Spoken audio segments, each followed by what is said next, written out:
Hi guys, in today's session we are going to learn about 3D projections.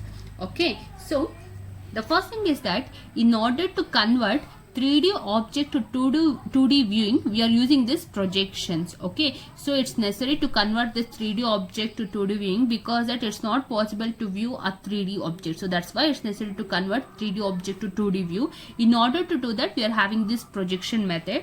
So there are two types of projection methods are there, that is parallel projection as well as the perspective projection. So in this session, I will explain what is meant by this parallel projection and all those types. Okay, so here in case of the parallel projection, so in the last video that I have explained that transformation of world coordinates to view coordinates. So the next procedure is parallel projection. Okay, so after transforming this world coordinates to view coordinates, we will get this 2D viewing. For this reason, we need this projection method. Okay, so this is the diagram. So this is your 3D object. Okay, this is your 3D object. This point represents the x1, y1, z1, and this point we can call it as x2, y2, z2. Okay, so this is your object. We need a projection. We need a projection in 2D view plane. So by using this parallel line, we can create the projection. Okay, this is your parallel line. Okay, so by using this parallel line, we can create the projection. This is your parallel line. Okay, so after projection, the point we will get is that xp1, yp1 as well as xp2, yp2. It means we are just transferring from 3D to 2D. That's it. Okay, so it means here we are preserving the z value for the surface detection. That's it. So here we are just preserving the z value. That's it for the surface detection. So x1, y1, it will be converted into xp1, yp1. Okay, in the same way x2, y2, it will be converted into xp2 and yp2. So z value we are preserving for the surface detection because it's not possible to view in case of 3D object. So that's why it's necessary to convert 3D to 2D. That's why. Okay, so after projection we will get the 2D view. That's it. Okay, so the next is that, so this parallel projections are classified into two types, that is orthographic parallel projection as well as oblique parallel projection. So in order to define this orthographic as well as the oblique, we need a projection vector. Okay, so here in case of the orthographic parallel projection, this is your view plane. Okay, this is your view plane and this is your projection vector. This line we can call it as a projection vector. So if projection vector is perpendicular, if the projection vector is perpendicular to the view plane, then we can call it as a orthographic parallel projection. And the next one is that if the projection vector is not perpendicular, this is your view plane. Okay, this is your view plane. If the projection vector is not perpendicular to the view plane, it might be like this or it might be like this. Okay, if this projection vector is not perpendicular to the view plane, and that concept we can call it as a oblique parallel projection. Okay, so in case of the orthographic parallel projection, so consider that this is your 3D object. Okay, this is your 3D object. So here it consists of front view. Okay, this is your front view. This is your front view after that projection, after projecting that, this is your front view and this is your side view. Okay, this is your side view. Okay, and this is your top view. This is your top view. Okay, so in case of this orthographic parallel projection, this front as well as a side view, the front as well as a side view, we can call it as the elevation, whereas the top view, this top view, we can call it as a plane view. That's it. Okay, so whereas in case of the orthographic parallel projection, so consider that this is your object. Okay, this is your object. So this P, X, Y, Z, it represents the position coordinate. Okay, the position coordinate, it consists of how many dimension? It consists of 3 dimension, that is X, Y as well as the Z. Okay, so after projection, it consists of XP as well as the YP. Okay, so P is a 3D whereas P dash is a 2D, because in order to view we are converting from 3D to 2D, you know, for the viewing purpose. That's it. Okay, so here this projection line, it will be perpendicular to the plane and it creates of 90 degree. So very simple. So here P, the position coordinate is of 3D because it consists of how many axes? X, Y as well as the Z axis. So it consists of 3 axes. So whereas P dash after projection, it consists of only 2 axes, that is XP as well as the YP. After projection, X axis, after projection, Y axis. That's it. We are just preserving the Z axis for the viewing purpose. That's it. So the next concept is oblique projection. Whereas in case of the oblique projection, so I have already explained, the projection vector is not perpendicular to the plane. So this is your view plane.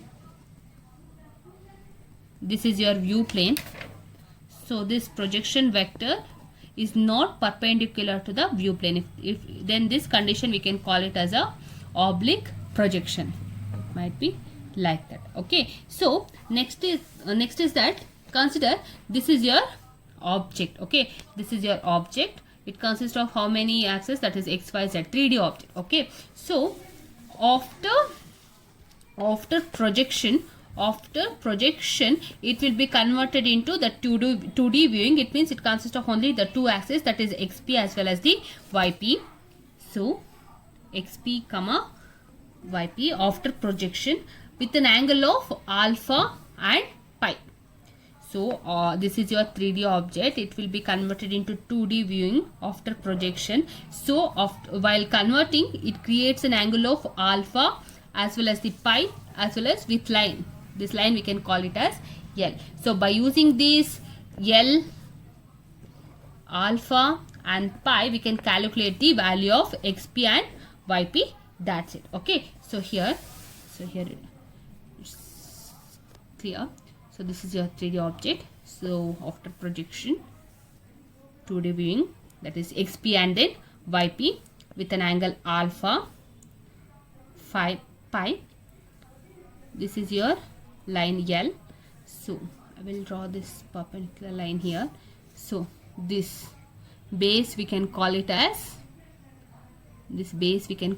X1 and this perpendicular line we can call it as Y1. Okay, so base, this is your perpendicular line. So how we can calculate this XP and then YP? By using this alpha, pi, L1, L, we can calculate this XP as well as the YP value. So I will explain now. So now I will explain how to calculate this XP as well as the YP value, this value. So XP is equal to X. This is your X point, okay. X plus L. L means this is the line, okay. L cos phi. This is your first equation. YP is equal to Y plus L. YP is equal to Y plus L sin phi. This is your equation 2. So we all know that cos value is base by hypotenuse. So here base is x1 whereas the hypotenuse value is L. Here this is your base value and this is your hypotenuse value. So base value is x1 by L. X1 by L. So this x1 is equal to L cos phi. Okay. So in the same way, sine formula is perpendicular by hypotenuse. So here in this diagram, perpendicular value is y1 and then hypotenuse value is L. Perpendicular value is y1 and the hypotenuse value is L. So y1 by L. So this y1 equation is L sine phi. Okay, the new x1 and then y1 value is x1 is equal to L cos phi, y1 is equal to L sin phi. So now please carefully observe that. So here this triangle is over, right? This triangle is over. So now we have to consider here. So I will explain.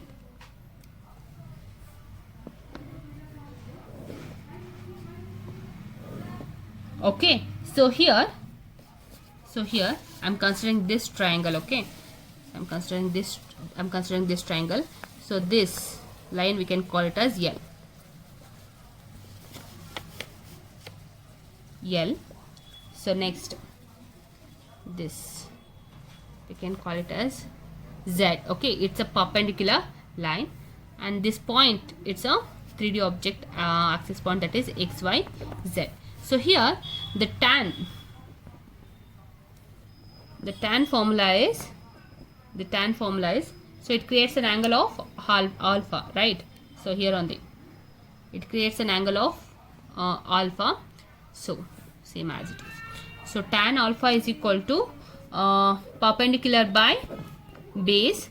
So here in this triangle the perpendicular is Z and the hypotenuse value is L. Okay, so sorry, base value is L. The perpendicular value is Z and the base value is L. So tan alpha is equal to Z divided by L. So L is equal to Z divided by tan alpha. This is your L. So next is that L is equal to, you can write in this way also, Z into L1. So that L1 is equal to, it means L1 is equal to, we can call it that tan alpha. Okay, so in place of 1 by tan alpha I am representing it as L1. That's it. Okay, so here the first equation is xp is equal to x plus L cos phi. So once again I am writing here xp is equal to x plus L cos phi. So xp is equal to x plus, so here L value is how much? Z dot L1. So Z dot L1 cos phi, as it is cos phi. Next, in the same way, yp is equal to, the second equation here, yp is equal to y plus L sin phi. So y plus L sin phi. So yp is equal to y plus L value is Z dot L1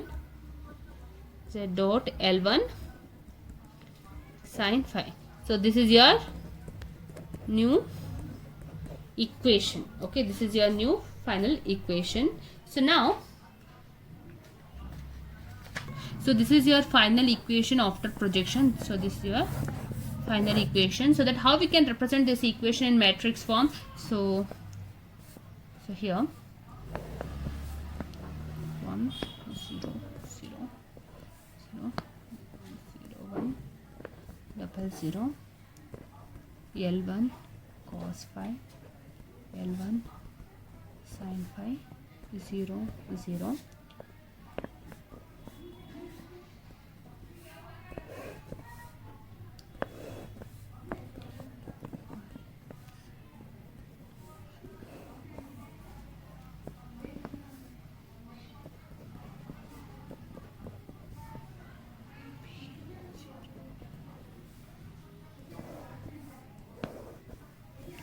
So here this is your matrix representation. So x into 1, yes, x plus 0 into y, the value is 0, L1 cos phi into z plus L1 cos phi into z, 0 into 1, the answer is 0.